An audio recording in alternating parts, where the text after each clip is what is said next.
أعوذ بالله من الشيطان الرجيم بسم الله الرحمن الرحيم الحمد لله رب العالمين الصلاة والسلام على رسولنا محمد وعلى آله وأصحابه وأتباعه وسلم Assalamu alaikum wa rahmatullah. So this is Surah Al-Falaq. So it is one of the early revelation. Like, although I said it's 20th, in certain orderings, it's 21st, 22nd, and whatnot, but it's one of the early revelation. As I was looking for the reason of revelation of the surah, things are a little like mixed, I would say, in there. But in any case, the reason of, or one occasion for in the narrations that the surah talks about is when a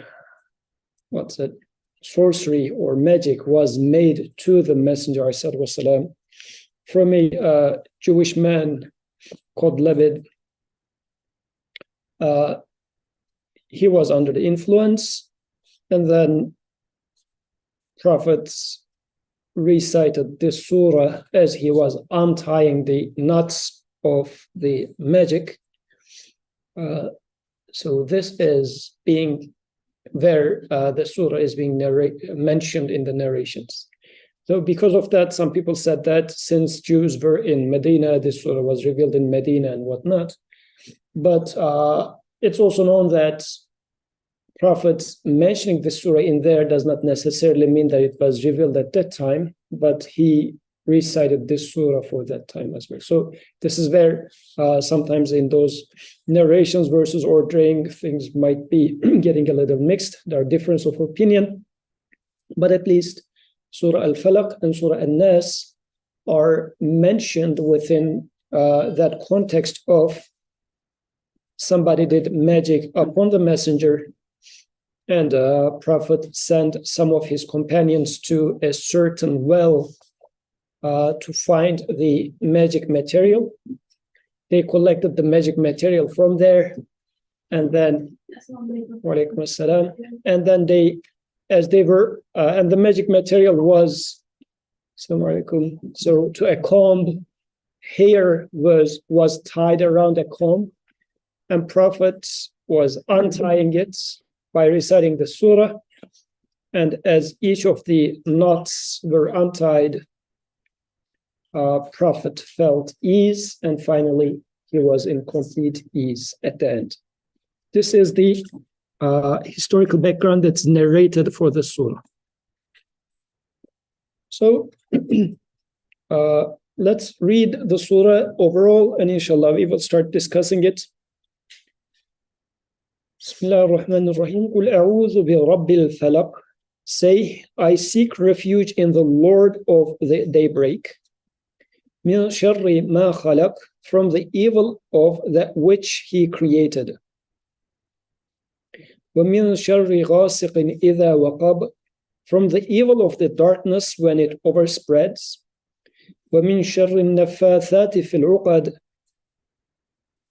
from the evil of those who blow on nuts.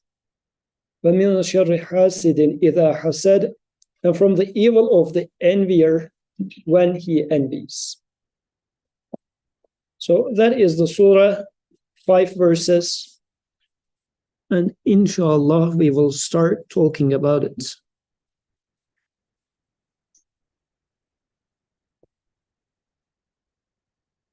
قُلْ أَعُوذُ بِرَبِّ الْفَلَقِ. Say, I seek refuge in the Lord of the daybreak. So before even starting with A'udhu, we can talk about Qul, just to remember what we talked about Qul before. So, Assalamu alaikum. So many surahs, we have seen Qul ya ayyuhal kafirun, like 2 surahs before we were studying that. So many surahs or many verses have this Qul in there. Anybody wants to remind us what they remember about Qul in general? When we see Qul in Quran, what should we think about it? Is there I guess from last time when we were talking about food, we could take goal in two senses. So the first was taking it as a command and us being the addressees of this command to say something. And then the second, we talked a bit about sort of what does like saying something imply. And so in order to be able to say something, you should be able to understand it, digest it, and act by it. So it's taking it as like, this is teaching me how to say a specific maybe message that's given by the surah. Excellent. Jazakallah khair. So, of course, we need to take into account the purpose of Quran. Since the speaker in the Quran is saying "qul" within that context, what would that mean, right? If this was simply a teacher of pronunciation, let's say, like what do they say? There's a word for that. No, in general, in English. Let's say my tongue is not able to speech therapist. Speech therapist. If a speech therapist comes and says, say, brother, okay, so I'm speaking brother, or like there over there, which is not common for Turkish, I say brother, with the Turkish accent, and the speech therapist comes and says, say brother, okay, so that means just repeat, but in the proper way. So in the context of a speech therapist, that would mean repeat as I am saying it. I'm going to teach you how to recite it properly, right? So within the context of Quran, so it's a guidance, as at the very beginning of Quran it says, right? Like in Surah Baqarah, Hudan lil Muttaqeen. So it's guidance for the God conscious. So it's guidance. So my guider is saying me such a thing. Guidance in which sense? God conscious. So there needs to be, as of the notion of you are aware of your maker, like God. I'm going to tell you something about it. The guidance is coming along these lines. So when I am seeking for answers for what's my purpose, why am I here, where am I going to, these are the troubles that I'm going through.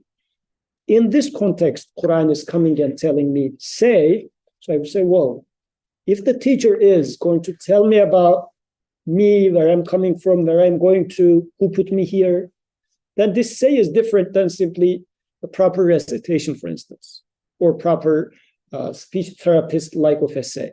But rather, as Zareen was saying, this should be that consider this because you are troubled, and consider this as a guidance for what you're troubled about, and see if it is making sense to you. If it makes sense to you, as Zareen was saying, think about it, digest it. Are you able to confirm this? As a sign of your confirmation, you will repeat it. Because saying something out means, I agree with that, and I'm now bearing witness to that. So Qul in this sense is including all these, but also on top of that, it's also making my creator like I am becoming the addressee of my creator. Like this is an honoring the honor that I am put. And it's saying that, look, I'm taking you serious. I'm talking to you. And this is the thing that I suggest you as a conclusion. See if you can arrive to that conclusion. So it's a very merciful thing in this sense as well. Like sometimes when I talk to my students and I say, here is what I, let's say, found out to be true. See if you will come to the same conclusion with me. So I'm suggesting that this is the truth, but are you able to confirm that truth for yourself? So this way, I'm inviting them to think about it. I'm walking them through that, as the following verses will walk us through that. So in this sense, taking the person serious, taking the student serious, and then walking them to somewhere. So in this sense, Qul also points to human being a Khalifa on earth, taking humans serious by the Creator in this sense. So after remembering this, Qul a'udhu bi rabbil falaq. So a'udhu is I seek refuge bi rabbi al falaq, in the Lord of daybreak. We'll talk about falaq in depth. But let's start with أعوذ. I seek refuge. So, seeking refuge. Do I feel the need to seek refuge in certain occasions? When? From what, whom do I seek refuge from? And to whom do I seek refuge in? Or in general, seeking refuge. What does that mean? Is it part of your life? What would that imply? Yes. So I'm thinking like when we say Auzubillah, we're seeking refuge from the whisperer, or you can seek refuge from like a jinn or whatever. But now that I'm thinking about it, I'm also thinking like technically you're seeking refuge from Allah also, like from His will, from the evils that He created. So if a jinn is troubling you or it's the whisperer, like God is in control of that. So it's almost like that like evil or that fear is intentional to help me read the name of Allah as the refuge giver, which I don't know what it is in Arabic, but like the shelterer, the protector. Okay. Very good. Very beautiful. I'll come back to that. But in practical life, let's not apply to the Creator yet.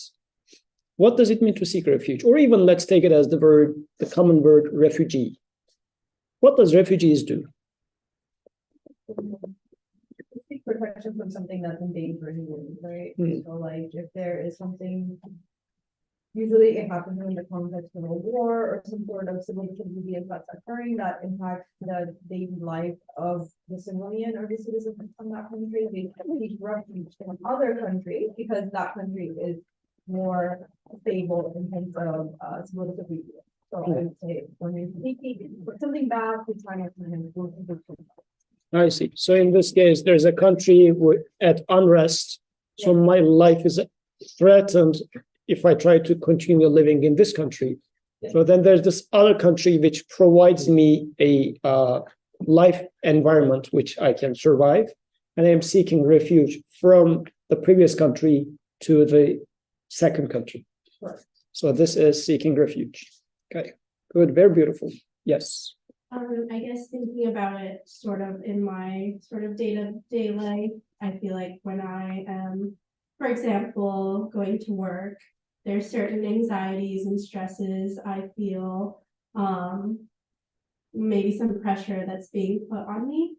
And so when I come home, it's like I feel the need to, take a break from all of that and sort of seek refuge in something that will quote unquote help calm me down. Like, I don't know, maybe something like watching a movie or like reading a book or something that just like takes me away from certain anxieties that I might face. And then having to think about it. I think like on certain occasions too, maybe taking refuge from myself and having to like think about certain like questions too deeply and maybe trying to like take in, sort of like the media that's like just really accessible these days to like not have to like think deeply about certain like negative, like quote unquote negative thoughts that I might like get, or like if there's like certain things happening in the world, like finding a way to escape things that bring me like stress, anxiety, make me feel bad in a sense. So some people seek refuge in alcohol when there are a lot of stress in their life. Some others seek refuge in their job to busy themselves so that, let's say, going through some hardship in family. And you want to avoid that in your thoughts, or even stretch the work hours so that you get into that life less. So seeking refuge in work. Yes.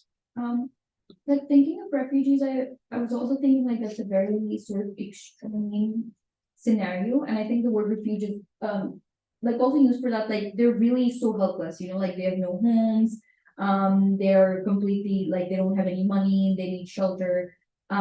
or like you take refuge from like the rain or an earthquake or tornadoes. It's like you're faced with something so huge and you have no resources.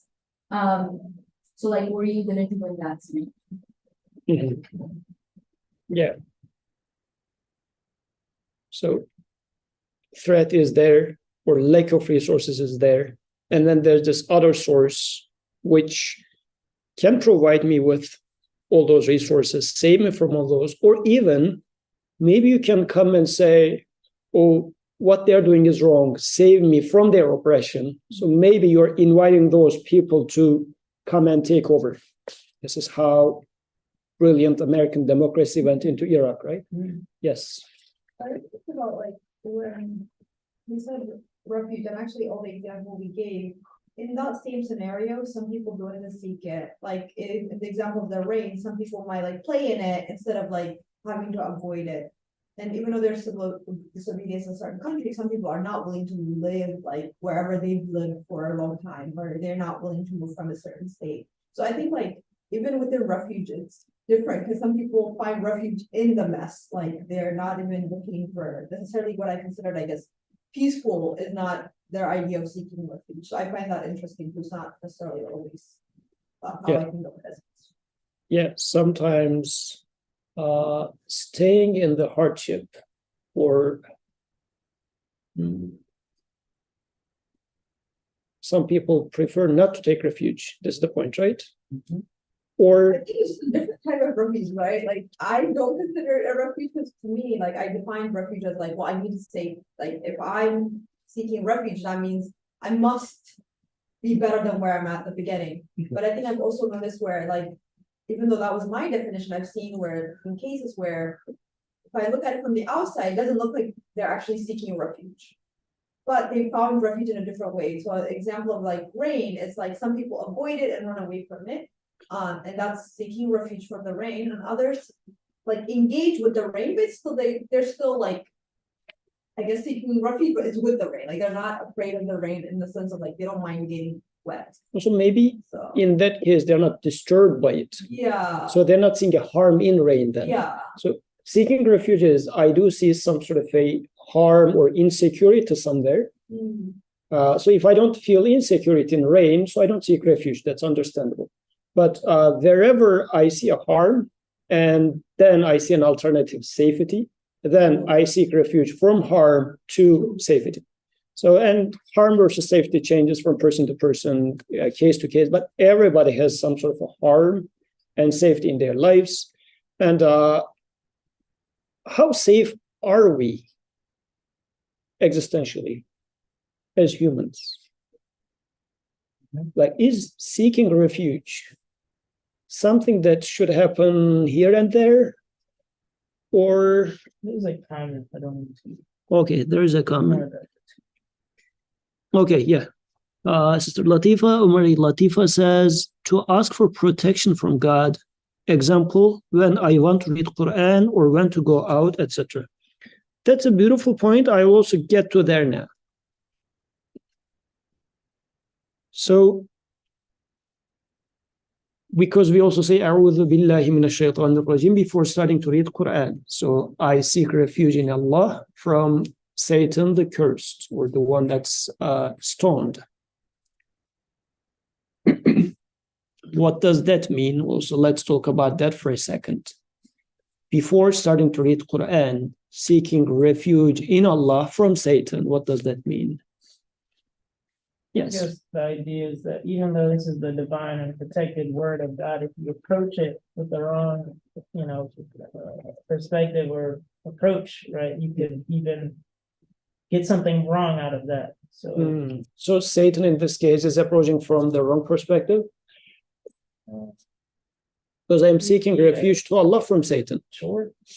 So I think of it as, Satan can corrupt you and in your understanding of the Quran. I see. So can you give us an example about how Satan corrupted someone from Quran as an example? I would look to, the verses that people have issues with, like, kill them where you see them, right? Like people Even before that. Context, sure. Yes. I think for me, like I sit down to read and within 5 minutes, like my focus is kind of gone. Like I'm reading, so I think I like seek refuge actually to more like Stay help me focused. understand what I'm actually reading, but like also concentrate within what is being. So I think that's where actually. Okay. It could also be like if you're reading something and a new meaning is given to you, you might think, oh wow, like no one has ever thought of this before, like I'm so good. Or if you're reading about like Kafirun, you could be like, oh, yeah, it's about them. So that's sort of a interpretation. Okay, different aspects, yes. I guess it could also mean like taking refuge, like being able to approach the Quran in a sense that it is like a refuge and a guidance for me. So kind of like what Atik was saying, but like more of just like I'm thinking of it as like kind of like a shield, like going along with what Jartu saying, like, maybe I'll like lose focus in like a couple like minutes or so, but like really trying to put me in the frame of mind that this is like the most important thing like I could be like one of the most important things I could be doing right now for myself. And something that should make me feel secure compared to like anything else that I might seek security from. Okay. So how about Adam alayhi salam's story? So Satan tricked them. So how did Satan trick them? What was Satan's suggestion in there? Because this is where Satan is coming to or being brought to our attention, right? As a human, this is the first time. So he exploited an insecurity that he had, that he would die one day and not live forever. So he had an insecurity of desire about like forever, eternity. And he exploited that insecurity. But what did he suggest? He said that eat from that tree. That tree is like tree of eternity. Your creator forbid you from eating from that tree, because if you eat from that tree, you will become either like angels or eternal. Does it have any truth? That suggestion has no truth in it. It was a false suggestion. And there are such suggestions which has no truth in it, no reality in it. It's a lie, right? It's a lie. Like I say, I have $1 million in my pocket. Is there $1 million in my pocket? No, it's a lie. So $1 million does not exist. It's a non-existing thing. But something for you to consider, to believe in or not, right? Satan was suggesting that there is the cure for mortality in this tree. Was it there? No. Such a thing exists in that tree? Not at all. But it was something to consider for human being. You see death of an innocent child. Satan comes and tells you that there's no mercy on earth. Something to consider. Is this reality? But it's a suggestion. The suggestion is out there. You read a verse of Quran, your creator is suggesting La ilaha illallah. Right? This is a verse in Quran. So Satan comes and says, well, what if there are two gods? A suggestion. Does it have any truth? Not at all. It's a non-existing thing. It's a lie, but it is there. Those options are there. And those options are endless. Like you can say, well, there cannot be two. Well, how about if everything is God by themselves? Well, how about nature doing things? How about chances doing things, right?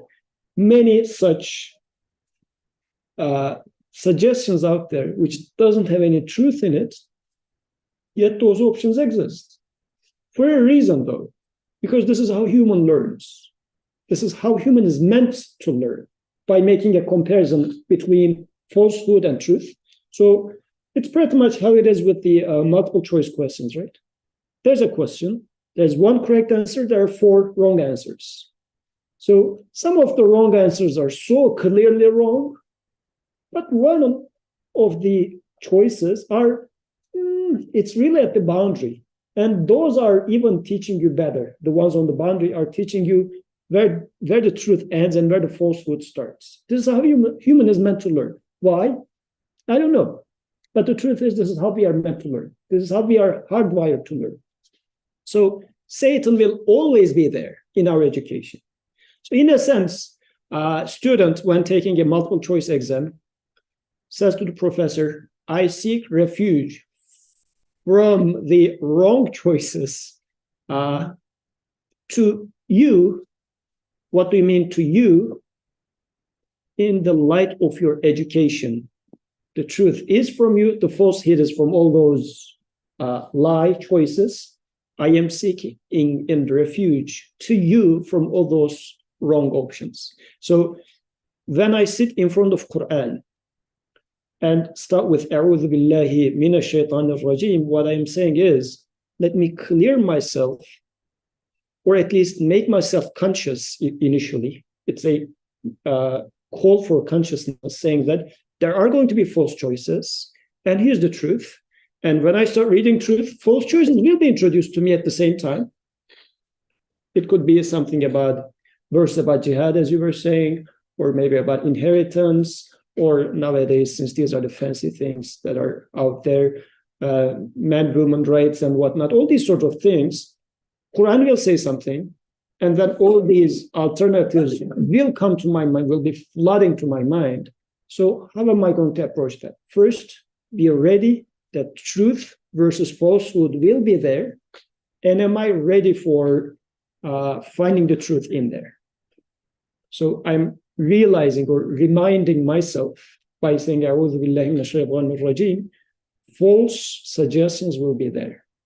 And I am seeking refuge from those suggestions to my Creator, saying that, or the one who gives me the need for seeking truth, who gives me the guidance.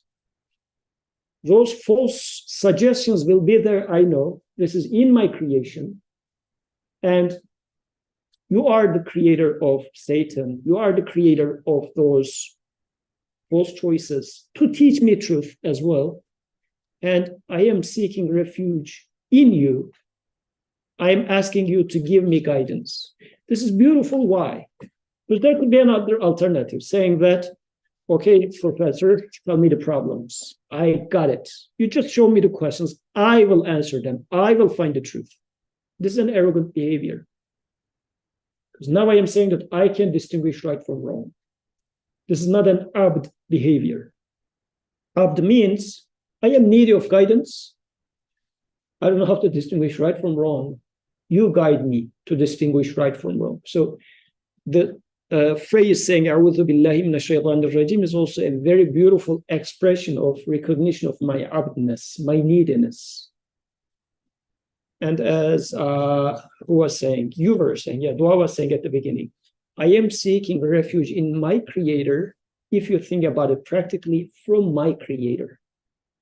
Because He is the creator of those wrong choices eventually as well, but for teaching purposes. So what we say Satan is, creator suggesting me, it's being depicted as, in Quran, it's being presented to me as Satan. Yes, it is. But if you think about it, all the creation is coming from my Creator at the end of the day. If you look at it from creation point of view, if you look at it from the education point of view, you will say that Satan is a necessary creation for human to learn.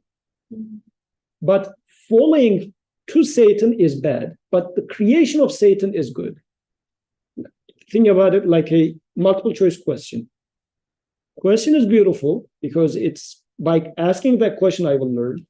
The correct choice is beautiful, and even the creation of those four wrong choices are also beautiful because those, by comparing the false choices, I will conclude with the correct choice. But choosing the wrong choice is bad, which is what I do. Okay, so creation of wrong choices, the presence of wrong choices is not bad. Does this make sense? So are you like basically asking for refuge in thinking that the entities have like possessive power that they don't? Say it again. So are you then asking for refuge from thinking that the entities that you think possess power don't? Like, for example, if I'm seeking refuge from a jinn, am I seeking refuge from thinking that the jinn has power over me? We can talk about multiple levels of it. This could be one of it, right? Or I can say that I know that jinn is your creation, but and I might consider the creation of jinn to be evil, for example. Then is my creator creating evil? And is it something evil? So no, creation of evil is not evil. So this is where in the next surah, actually, the next verse, I will start questioning when we talk about women. Min sharri ma khalaq. So now the evil, the word evil comes in there, which is now there is evil. Does evil exist? If it exists, is the existence of evil evil? Or so what is evil? It will become our question. So Umari Latifa says, Satan lures human to make mistakes and not to obey God. Yeah. So that is there. That option is there. So, and the story of Adam alayhi salam is beautifully depicting this because it's our story. And in you, you do hear these whispers. You do hear those options. But those options, if I take it as independent of my creator, it sounds a little weird. I might have said this before, but it's a funny story for me. So I was having this traveling on a bus with a person, a Christian person. So he said that, God created man. Later on, he was upset about, he was, disappointed or he said, well, if only I hadn't created it. Like you do something regretful, yeah. So he said, God created man, and he regretted creating the man, but it was too late anyways. Like this way of thinking is putting creator as a, I don't know, like sort of a sequential human-like thing. I don't know what's going to come out of it, right? Or sometimes it sounds as if God created as in, I guess, Christian theology, it will go like this, Lucifer, but then it got out of control and then it messed up everything. So what the heck we are doing with this, right? So this way of thinking is just too human-like attributes for, like, that doesn't make sense, right? But if I take it as, no, Quran is describing me and I'm seeking guidance.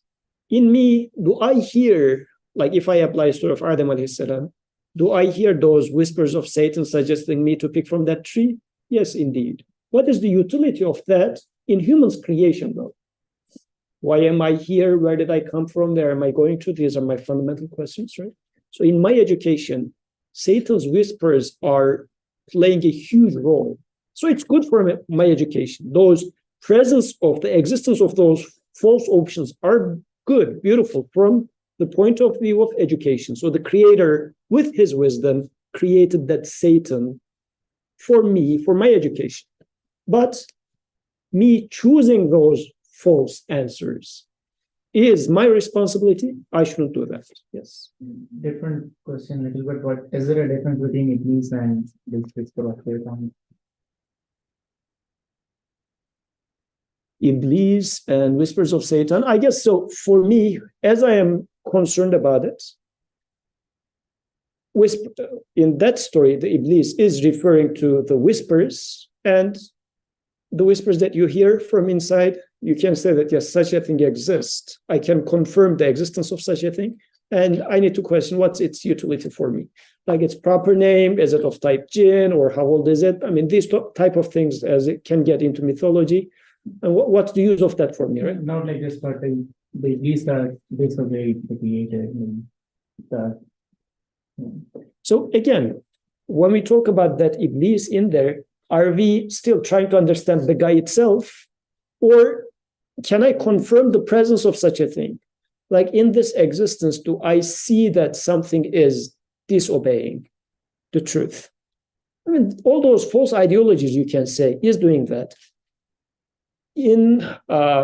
There's another aspect of this, which is a topic of a discussion of itself, but the way we talk about existence of conscious angels, conscious beings. Can we talk the same about the Satan and whatnot? But this is a separate discussion.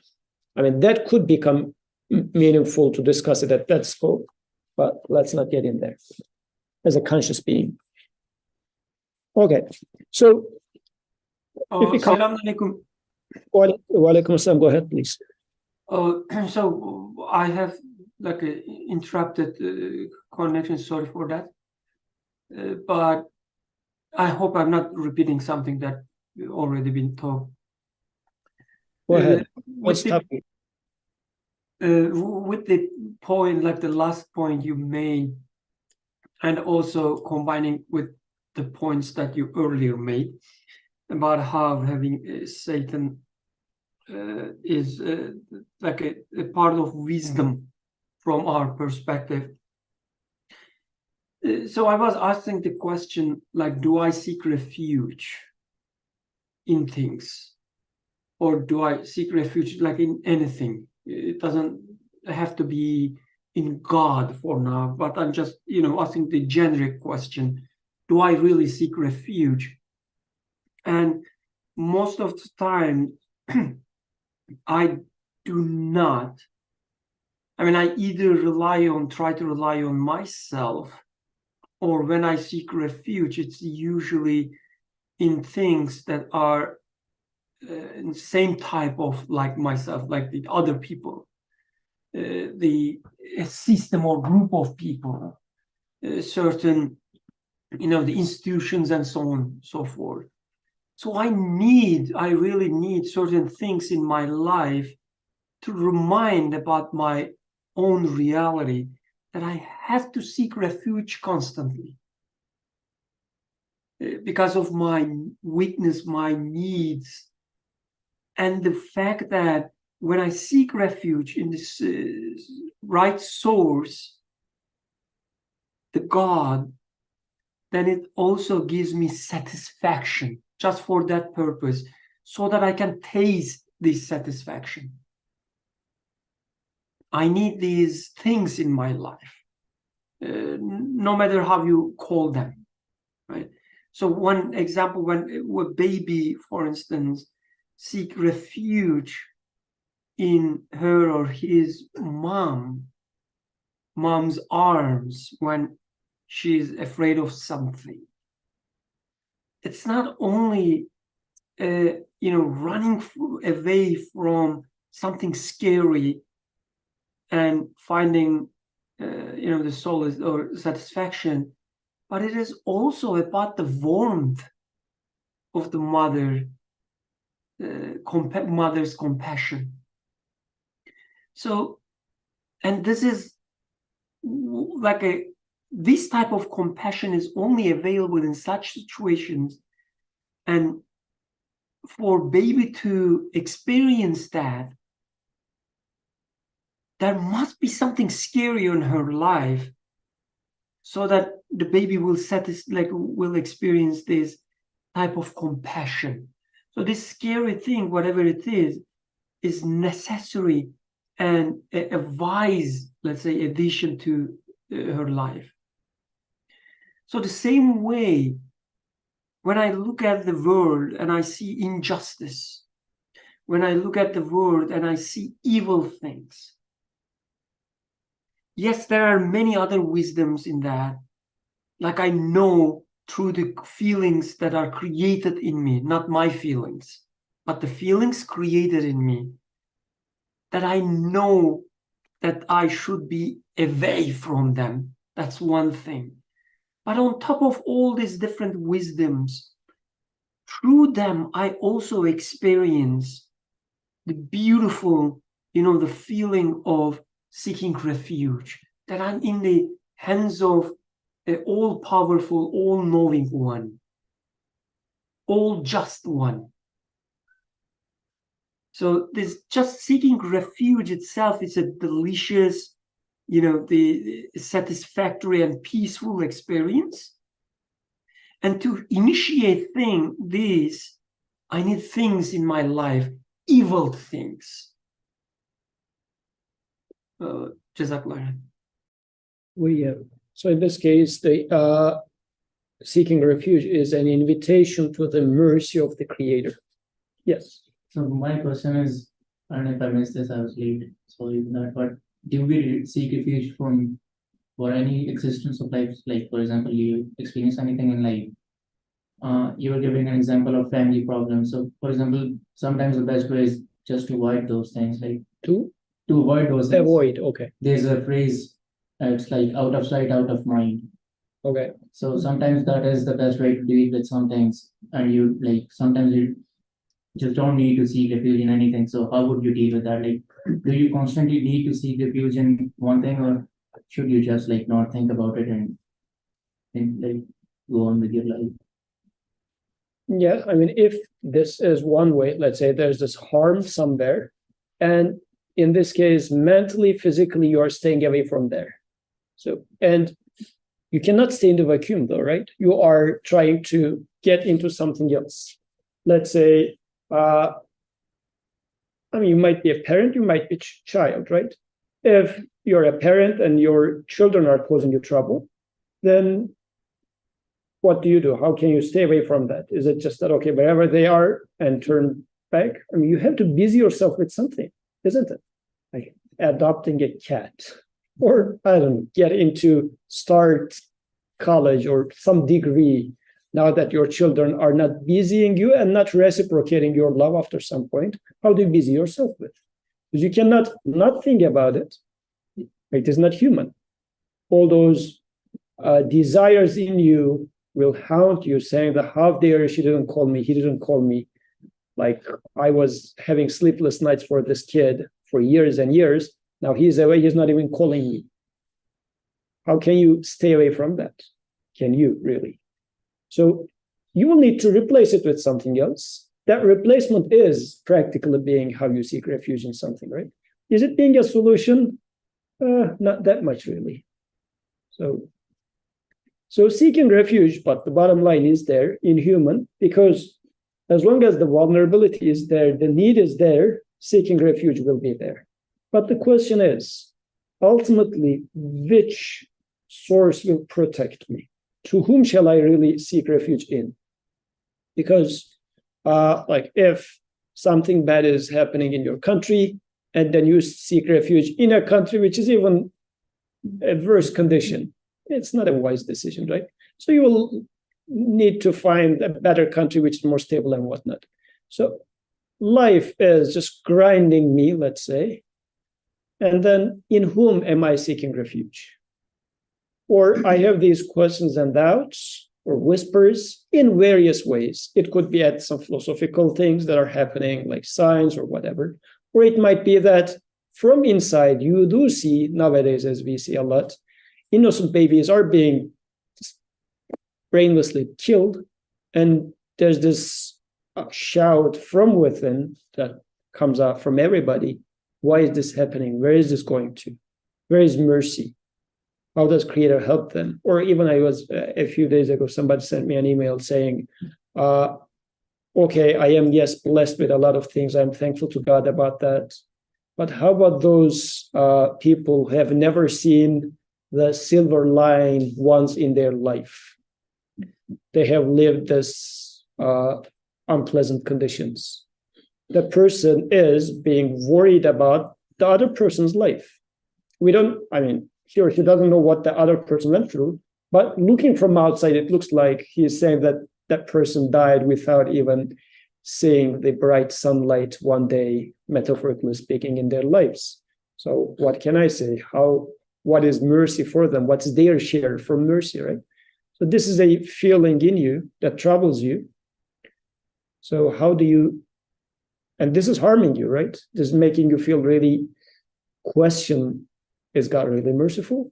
So, and since it's troubling you so much, you want to seek refuge from that feeling to the merciful one so that he gives an answer to you. So seeking refuge is there, but who will ultimately provide me security? قُلْ أَعُوذُ بِرَبِّ الْفَلَقِ.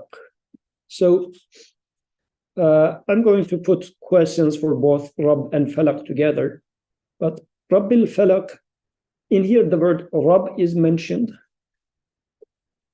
And Rabb, for Rabb in the past, we talked about this word a lot, but it's more like it's not Khaliq, it's not Allah. Like it's not Qul a'udhu billah, it's not like this, right? As we say in Qul a'udhu billahi minash shaitanir rajim, we say a'udhu billahi. In here it's a'udhu bi rabbi. So there's this choice of Rabb rather than anything else. So, and Rabb is a word which describes more of a merciful caretaker, merciful teacher. So Rabb has a connotation of mercy.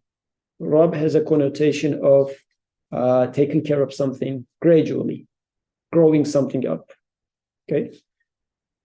So keep that question, why Lord and not other names, for example, Creator. So keep that question. And let's also talk about what Falaq is, because this word became the name of the surah, and it's a super interesting word. In translations, it's generally translated as daybreak, but commentators provide multiple meanings for that word. That word. They say in Arabic, in the common language, when used by itself, Falaq means daybreak. But the word Falaq in Quran is mentioned 3 other times, which might mean like splitting, opening, cleaving, something like a seed or night or sea. I'm going to show you these 3 verses. But there is also another meaning of the word, which means create. So some commentators said that he split apart non-existence and created existence. This was one of the meanings that they gave. Something to think about. What does it mean to create out of nothing? Because it's also we keep hearing this a lot. He creates things from nothing, but what does it really mean? Does nothing exist that you create something out of nothing? You cannot really take that word literally, because we need to think about it really. What does it mean? But these are the common meanings that are given to Falaq. And I'll take you to the following 3 verses, and then I'll repose the question again. So my follow-up questions would be about once we put the meaning of Falaq properly, these are going to be the follow-up questions. What splits, opens? What or who is splitting, opening? What is getting opened or split? The second question is, does Falaq has a Rabb?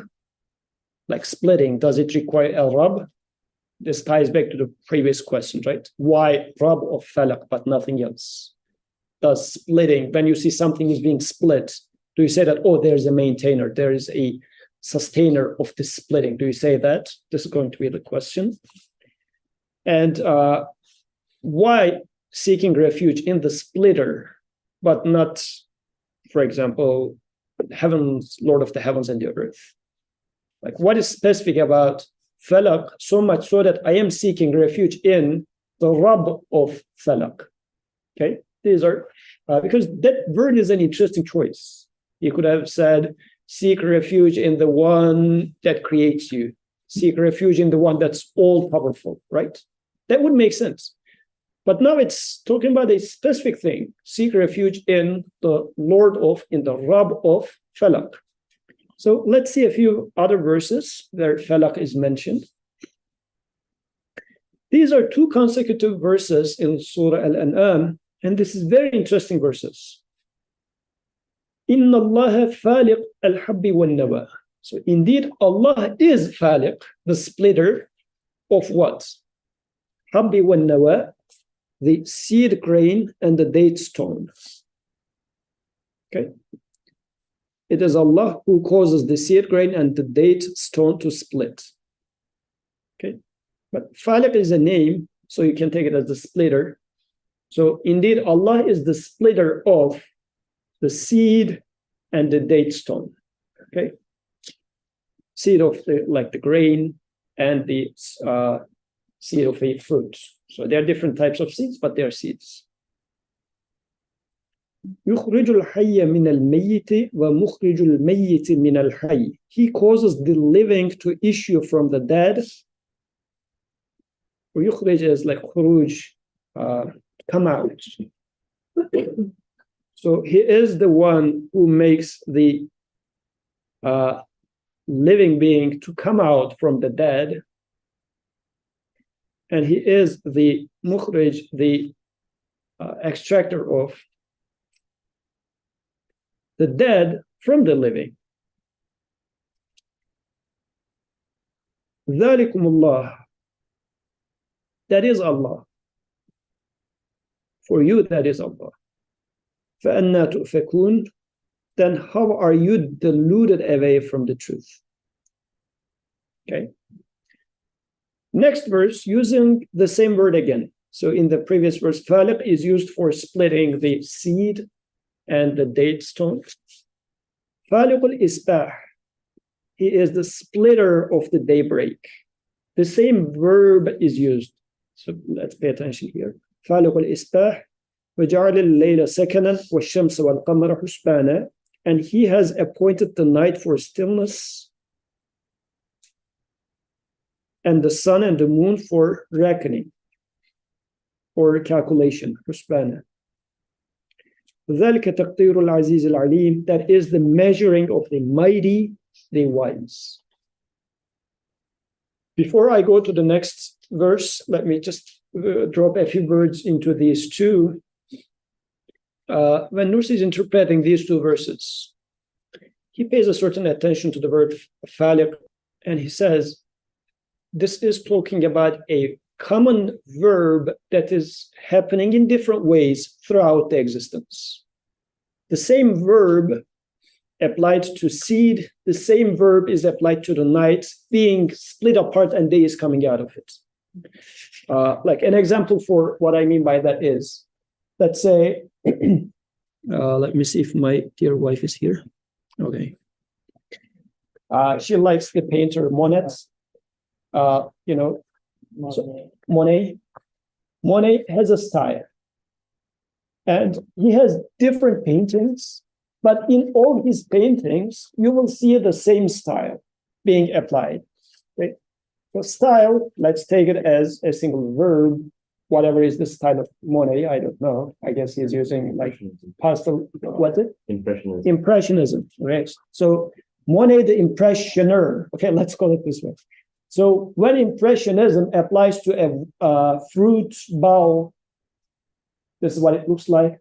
When Impressionism is applied to a flower, this is what it looks like in Monet. Okay. Splitting is an act of the creator, and you see the splitting happening in the seed. You see the splitting in night.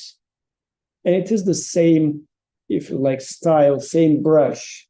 When it is touching the seed, it splits the seed and comes out a plant which you wouldn't expect. Like from this dead seed comes out an alive and do they call it lush, like green, luscious, lush, whatever plant. And then okay, lush, just lush. Okay. Okay. And when you look at night, the dark night is being split apart and day is coming out of it. And for both, see in the first one, he causes the living to issue from the dead. Out of dead comes out life. Out of alive comes dead. And even in the second one, dead coming out of life is being presented as another splitting. It's not, demolishing.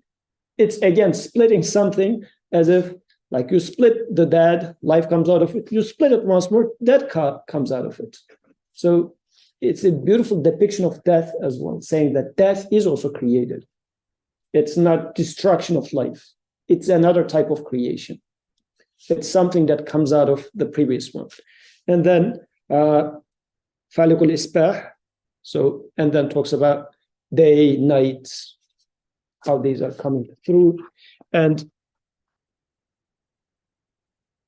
yeah, ذلك تقدير العزيز العليم. This is the measure of Al-Aziz, the mighty, Al-Alim, the wise, the knowing one.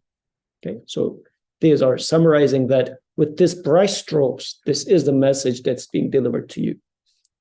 So these are two use cases of Falaq, and it is describing a general pattern. This is what we understand from that. It's not only daybreak, it's not only the breaker of the seed. If you apply to seed, it's life comes out of it. If you apply to day, tonight, day comes out of it, right? Another use, the third use of the word was in Surah Al-Shu'ara. This is about the Musa alayhi salam story.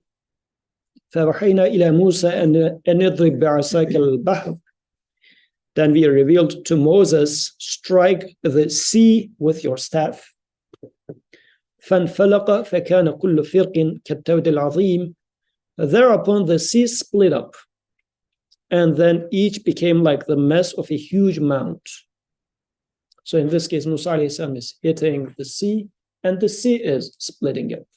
Okay, so this is what Falaq is. So splitting things up. In the light of that, so we cannot simply take it as one meaning of daybreak. Now let's take it in this more general sense of the word of splitting open something, or even we can use the most general form of create. So things are coming into being.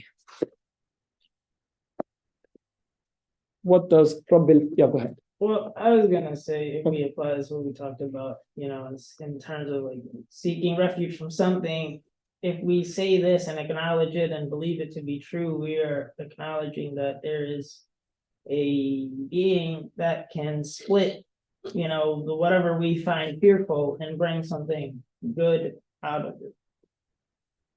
Okay, fearful. Yes. So in terms of seeking refuge, there is some insecurity in me. And then I do seek refuge from the one who splits things and brings new creation out of the splitting, right? Okay. So there's this insecurity from the unknown or from the harmful. And I'm seeking refuge from, to or in the one who splits things apart and takes things out. Yes, Khalil. What does Falaq itself mean, like the word? Yeah, so for example, infilaq means explosion. So how do we know like it is daybreak here, or in the different verses that you showed, like it was a different meaning for when you were saying Falaq? So in the previous one, it was Falaq al-hab. So we know what it's referring to, the splitter of the grain or splitter of the day. So in there was an object in all of them. So there was an object for the verb. And in the third one, it was sea that was splitting open. So the verb applies to some objects, but in here, it is the general form, Rabbil Falaq. So any sort of split, he is the Lord of that split. I think daybreak here is used, but I think is like when you think of the day coming out, you think of new beginnings or something that is like, for example, a bright thing that is like, you can say it is cozy, that thing provides you with comfort. So I think that is why like daybreak is used, like, for example, when you seek refuge to that Lord, like you're passing through that like phase of your life that is in the night, or you can say that, and then when you seek refuge in there, then it's daybreak for you, it's like comfort for you. So I would say that is. And I think one of the reasons that in general translators, commentators prefer to use it as daybreak is in the dictionaries, they say in the common people's tongue, Falaq is used for daybreak. But like based on what we have seen with the previous three verses, Falaq could be splitting of the seed, could be splitting of the night, could be splitting of the sea. So it's splitting in general. So we can generalize the meaning. I kept the translation as it is for daybreak, but we don't have to stick with that. This is what I'm trying to say. But yes, if you take it as such, still it works. Mohammed Ziad.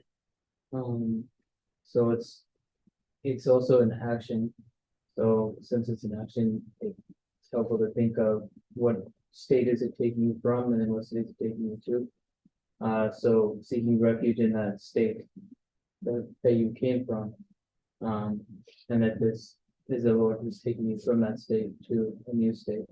And whether it's daybreak, this could mean like from darkness into a better situation, or if it's like this idea of opening or splitting, you may feel trapped, you may feel like your life is closing in on you, or you're overcome.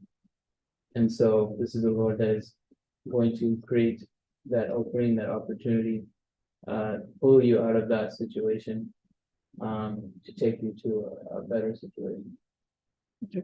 And inshallah, we will see more about this when we get to from what am I, because min sharri will start, right? So from this, it will come. So from what am I seeking refuge? Min sharri ma khalaq wa min sharri ghasiqin idha waqab. So those parts will come in the following verses. But from whom am I seeking refuge is interesting. I am seeking refuge from the one who splits things. So it must be that then in my experience, I do observe things are being split apart and things are coming out of it. And there must exist a maintainer of that. Otherwise, why would I seek refuge in that, right? Imagine if I say, as a refugee from a war zone country, I say, I seek refuge in this country, which is super peaceful. If I haven't seen this country to be peaceful, I wouldn't say such a word, right? In here, Rabb al-Falaq must be something obvious to me. There is splitting of things, and there's a maintainer of that. It's not a random splitting. Let's just take the case of seed. You put seed under the soil, you pour water on it, and there are videos like this in the internet, right? They put a camera in quick motion. Fast forward, they see that the plant is coming out of it, right? It's happening within an order. That splitting of that seed and coming out of that plant is not haphazard. It's happening within an order. There is a caretaker of this tiny seed. There is someone who is not forgetting in there, because I don't know what will come out of that seed, right? If I give you a handful of seeds, would you be able to say which one is what? What color would it be? Or even, like, people have children. Do they know what the children is going to be like? It's a seed there. You don't know what's coming out of that person. Is it going to be a good person, bad person? Not even the shape of the person. You have no idea, right? So somebody is going to split apart that DNA, let's call it, and a human being is being created out of that, and I don't know what it's going to look like. But what I know is somebody is taking care of that. It's an orderly Rabb, a caretaker, a merciful caretaker, step by step, creating things in this existence. Nothing is happening haphazardly or randomly or by chance. I do see that. And I would like to seek refuge in that one who is splitting things apart carefully, mercifully. And I have unknown seeds in my life, which I am worried about. And I would like to seek refuge in him, because there are a lot of such unknowns. I don't know what will come out of that if it cracks open. I have insecurities in this sense. So I would like to seek refuge in the one who splits apart things and creates day out of it, plant out of it, or splits the sea and opens up a secure path from within that sea. So if we refer to the 3 verses we have seen, right? Yes, go ahead. It was also in terms of Prophet Ismail's story, where there was this like insecurity, there was no water, and the mother was very worried. And then the prophet like strikes his foot on the ground like splits open and there's water from the sun. So it's also reminding me of that splitting and that refuge that they found in that water. Mm-hmm. Yes. So yeah, very beautiful. That split happens there. Or when I was looking at the word Falaq for the Musa alayhi salam, initially, since reading the verse very quick, I didn't notice. I thought that it was referring to the point where he set his staff and the water gushed forth. But in there, the word fanfajarat is being used rather than in Falaqa. In fajara is being used still. The same form, not the same root, but the same form. So it's just another form of water gushing forth, but a different verb is used, but still we can say that the same pattern, same brush is at work. Yes. So So I guess could you say that then the nature of this existence is to be split, like on a fundamental level, like wherever I look, everything is being split, no matter whether it's like on an astronomical scale, like stars and galaxies are being split, or like looking at the very cellular level, like even before the seed can split, the cells need to be split. And for us to even exist, our cells need to divide and be split, and then like multiply. And that's how we're living moment to moment, like every single moment. My creator is splitting every single one of my like billions of cells to maintain me. And so that same creator is splitting, like every living thing has cells, so it's carefully splitting all of those cells, but in different ways, such that it brings about different like organisms. And so the idea is that it all points back to one love who is carefully splitting everything. And so I need to seek refuge in that one Rav who is doing all of this, I guess, splitting, which is like inherent to the existence. very beautiful. And if we take that splitting now in the metaphorical sense of this existence will split, because the material existence splits and the message comes out of it. Every existence, material existence, is bound to die. Today is dying, yesterday has died, I will die. An innocent child dying is, if you think about it, you can't think it like it's just waste. No. Because if you think about even a seed splitting apart from point of weave of seed is wasted, seed is gone. But no, it didn't die. Seed is split apart and a new life came out of it, right? This plant.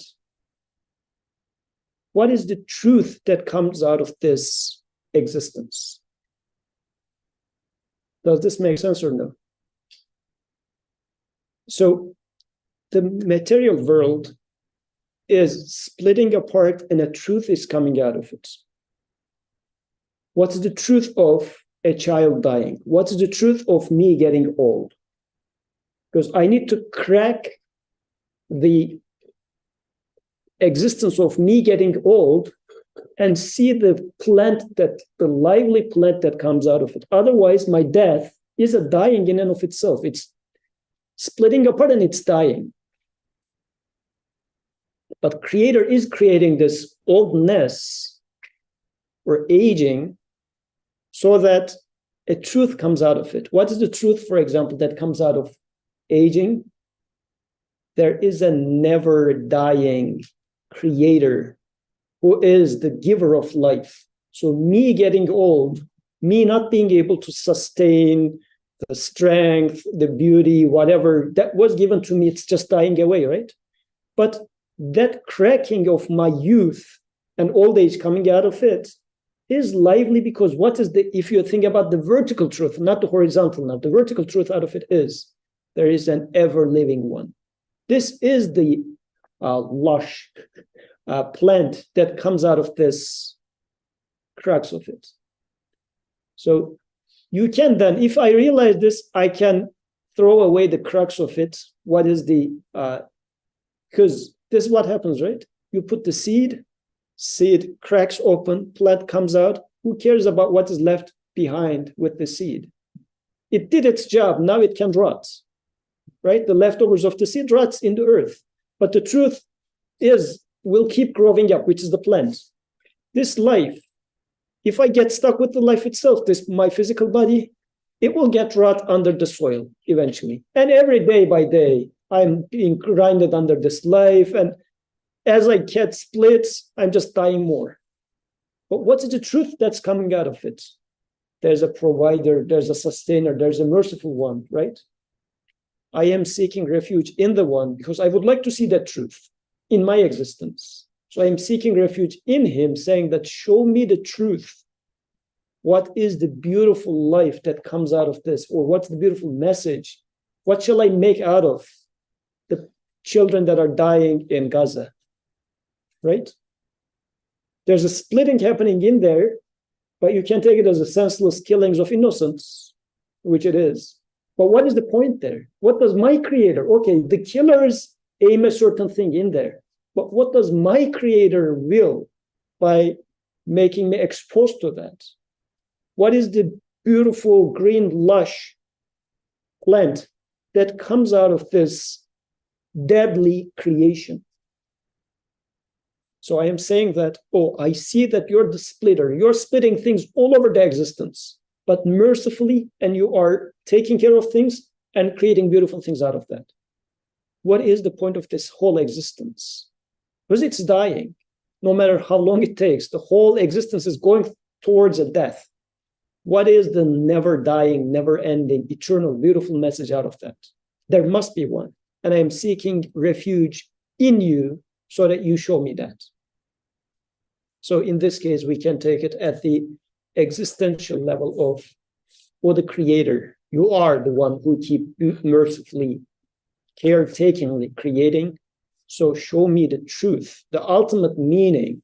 This is what bothers me. Because I will die, everybody will die. But what is the never-ending, never-dying message? So, Rabbil Falaq, inshallah, it is getting into somewhere.